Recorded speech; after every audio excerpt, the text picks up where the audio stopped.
Good morning to all my friends and family, and welcome to this episode of Jim's 5am Club.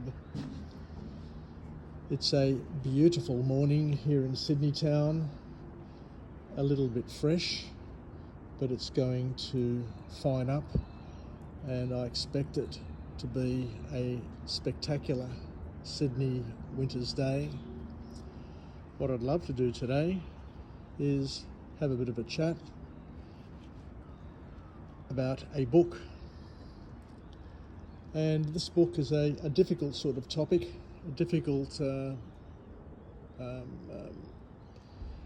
experience to talk about. But one of the benefits of Jim's 5am Club is we get to talk about lots and lots of different things.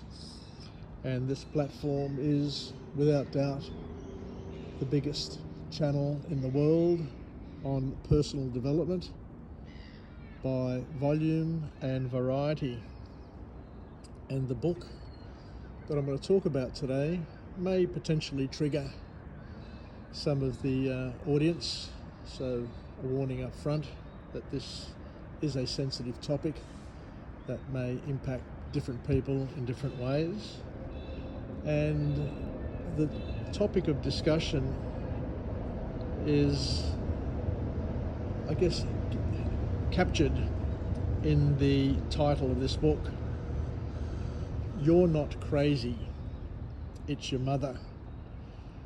This book was published on the 23rd of July 2012 by an author that goes by the name of Danu Morrigan.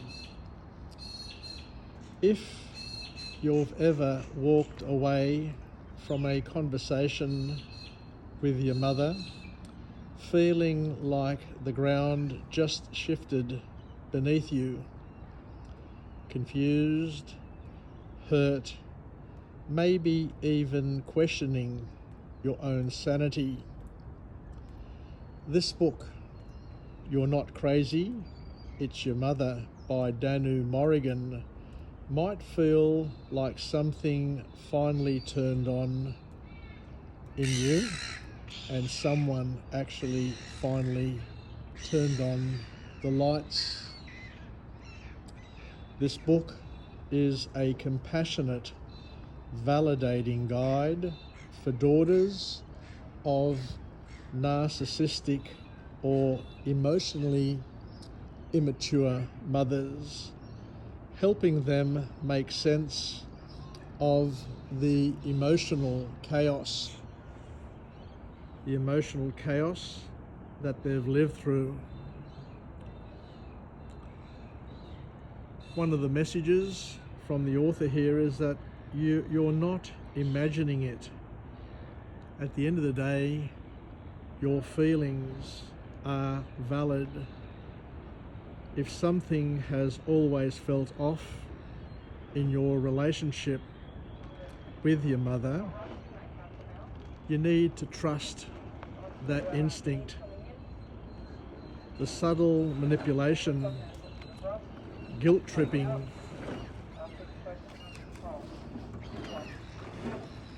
and emotional coldness aren't always things which are in your head. Narcissistic mothers often behave, according to this author, in predictable ways, from playing the victim to undermining your confidence. These behaviours are part of a recognisable cycle, not random acts of cruelty, is the message. And what you need to understand is that it's not your fault. One of the most freeing truths in this book is that her behaviour says everything about her, not about your worth. and you're allowed to. You can stop trying to earn her love, is another message. A narcissistic mother may never give the necessary nurturing or unconditional love that you crave and that you deserve. And accepting this painful reality, according to this author, is the first step towards healing. One thing for sure and for certain is that boundaries are essential, and they're not selfish in any way. Setting emotional or physical boundaries, even going low or having no contact, is a healthy and often necessary act of self-protection. You were trained to prioritize her needs over your own without even knowing it. This training happened over the years, and many daughters of narcissistic mothers learn to suppress their feelings in order to keep the peace. Reclaiming your voice is a part of your recovery. It's important to also understand and to realise that gaslighting is a common weapon. These mothers often deny what's happened. They tend to rewrite history or accuse you of being too sensitive. Learning to recognise gaslighting is crucial. You don't have to maintain the illusion of a perfect mother-daughter relationship, is another key message that comes from this author. Letting go of cultural or social expectations allows one to define what their family means on their terms. Healing, according to this author, begins with self-compassion.